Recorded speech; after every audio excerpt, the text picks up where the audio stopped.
Hmm.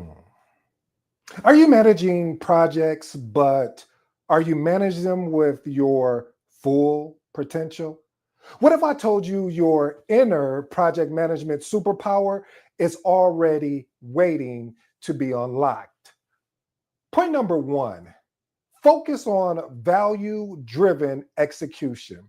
Again, focus on value driven execution. See, we want to ensure that each task directly contributes to the achieving of project strategic goals. People always says, well, why is this important, ED? Well, it's important because value driven execution reduces wasted resources, ensuring every action is actually purposeful. Here's my actionable tip. Regularly ask, how does this activity add value to our core objectives? Adjust or eliminate any task accordingly. Let's move on to our next point. Harness the power of influence.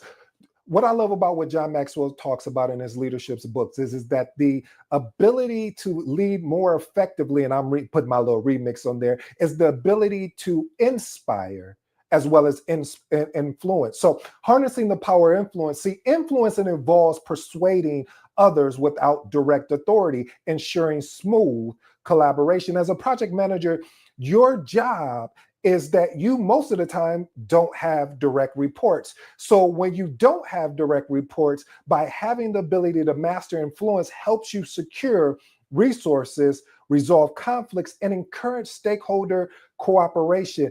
That is big. You need your project team cooperation as well as your stakeholder cooperation. Without this, your project is up a hill with no water to flow down. Does that make sense? No, let's remix that. It's like you're paddling in a boat with no paddles. You're just using your hand. Here's my actionable tip. Regularly build and nurture genuine relationships. That's the key, family. When you are creating these particular relationships, let's ensure that they're genuine, because the more genuine they are, the stakeholders are more understanding and they want to support the priorities that's in place. They also want to help you move obstacles out the way because you really need them, because you may be using one of their resources, one of their direct reports, and they may have other competing priorities. But because you built that genuine relationship, because you took time to really reach out and just say, hey, how are you doing today? With no ill will intention, you genuinely want to know how they're doing. This is important. This is why it's important to harness the power of actual influence. Point number three, operate with a radical transparency. The more you openly share project challenges, progresses, as well as setbacks, it maintains the trust and the alignment of the team. See, this is important because transparency builds confidence, it prevents rumors, and it facilitates a quicker solution. You know the model here. When we have the problem, we can either spend time on focusing on the problem, or we can look the solution dead in the face and say, okay, let's look and experiment with some of these particular solutions. Here's my actionable tip.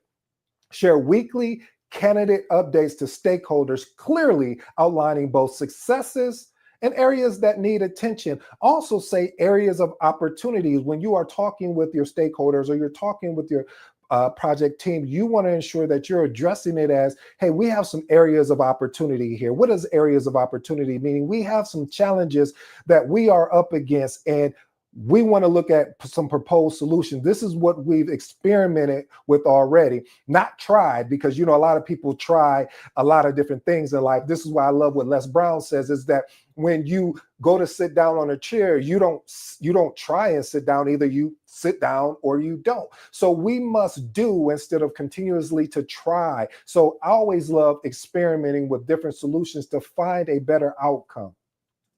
Point number four, adapt a less is more mindset. Listen, I'm huge on all the different artifacts, all the different scheduling techniques, that they are definitely important. But having the ability to simplify wherever possible, it is eliminating unnecessary complexity in the communication and the process. And I know I got somebody out there, one of my seasoned pro project managers, that say, well, So what you're saying, we don't need this artifact or that artifact. This is the same conversation that we will have when we talk about having an agile mindset. Because if we know one of the values of the agile, of having an agile mindset, is individuals and interactions over processes and tools. Why is that important, ED? This is important because the more we can get interactions with people and individuals to find an outcome, not a result, because we know the difference here. If you've been paying attention, we know that a result is something that is not more applicable to a outcome. An outcome is saying to ourselves is that we achieve that particular milestone. A result, in my humble opinion, is like a task. Or, well, we put this task up under the particular milestone. So having the ability to eliminate unnecessary complexity, it really does improve communication as well as our processes. This is important because clarity and simplicity improves understanding, faster decision making, and execution. We know execution is worshipped over anything. This is why you, project manager, are in place. This is why you, project team, is in place, to ensure that we execute with quality and in ensuring that we move forward. Here's my actionable tip for you today. Regular review your project schedules, your project plans, your presentations, how you're communicating, and challenge yourself to remove anything that's non-essential. Because if you don't, you will find yourself in a loop, as I call it, of you're just going around and around and you're not moving forward. Our goal in any particular project is always being able to glance back, but continue to put a foot in front of each other and move forward. Point number 5, strengthen your cross-functional understanding. We know that we're going to need certain people from different departments. So why wouldn't we want to strengthen our cross-functional understanding? See, having the ability to understand various departmental perspective enables effective coordination and it reduces silos. If you really want to get me going, and I'm going to go because I'm live and I might as well do it, go on a rant. This is one of the things I always see when I'm leading a project, these silos. What are silos? Silos are things where groups of people get together and won't share information with the rest of the teams. What are silos? Silos are things where you may have an individual that has information that could benefit the team, but the fear, okay, maybe that's a strong word, but I'm going to use it today. The fear of them sharing that information, the concern may be, oh, I may lose my role, or I may be downsized, or I may be outsized. So we have to work on creating a safe environment. This is why psychological safety is important. If you haven't checked that episode out about the 4 psychological safety measures, you need to watch that, watch as well as listen to it if you're listening to it on the podcast, because it's important, family, that we understand the more we can break down these silos, the more that we can break these silos, it allows an opportunity for us collectively as a project team, as stakeholders, and the overall project that should be aligned with the organizational vision and goals to be able to have more success. This is important, family, because cross-functional knowledge improves collaboration, it accelerates decisions, and it reduces any particular misunderstanding. Here's my actionable tip. Spend dedicated time learning core aspects of departments involving your projects, enhancing your ability to integrate effectively, and take time to learn the human side of project management. There's a lot of times that you may be working with a stakeholder that they may be different than how you work with a different stakeholder on a previous project. We can't apply the same method. We can experiment with them, but then we have to adjust and adapt along the way in the journey. Point number 6, develop a laser-focused execution. By maintaining discipline on your project strategic priority, despite daily distractions. Oh, you don't know what daily distractions is? Well, all of a sudden they want to call it impromptu meeting. And then you get to the impromptu meeting and now we're having conversation and dialogue around things that don't really matter to the actual project. And if that's the case, then you have to have the courage, you have to have the ability to say, hey guys, I'll need to step away from this particular meeting because I need to focus on keeping the main thing the main thing. So focus on execution ensures timely delivery of critical milestones, which again boosts this or boosting overall project success. My actionable tip: identify daily complete priorities and protect time blocks with everything that you got, because people will try to pull you off of what you're doing. Whether and there's a way to address that. If there's a problem that is aligned with the project, yes, we need to set up a meeting. Or if there's conflict within the project, yes, let's connect one-on-one first before we bring it to the bigger group of things. I get that. I've been in situations where leading a project, and then all of a sudden you start getting all these new agenda topics that, hey, I'm all for, but we agreed on this agenda a topic, these agenda topics here, and I'm all about pivot, but won't we use a format, just putting this in a parking lot so we can get these things, because these are priorities according to what we all agreed upon. This is why it's important to agree upon, hey, what we're going to discuss when we meet on this weekly meeting. And a lot of times you may not get feedback, so you have to make that decision, not the choice, but the decision of, hey, this is the direction we're going to go, and then we just move forward. Point number 7, become an advocate of realistic expectations. Now, I've led projects where these realistic expectations fell short. I'm just going to be honest with you. I don't want to sugarcoat it. You know you're here because I am very transparent when it comes to project management, and mostly the human side of project management. You will have situations where leadership may ask you to create a unrealistic expectation. However, you have to have the courage to be able to explain to them, hey, I'm more than willing to do that, but let me show you what may be impacted. See, a lot of people will be like, oh, it's not possible, we can't do that. And then I don't care who you are, that turns somebody off and doesn't want to make them really work with you. So having the ability to go and do your homework and say, hey, you know what, based on what the expectations you have for this project, let me tell you what can be impacted. This is the potential things we can move around. I know you wanted to do tasks 1 through 4, but we may not be able to do 1 through 4. We may have to do 5 through 8.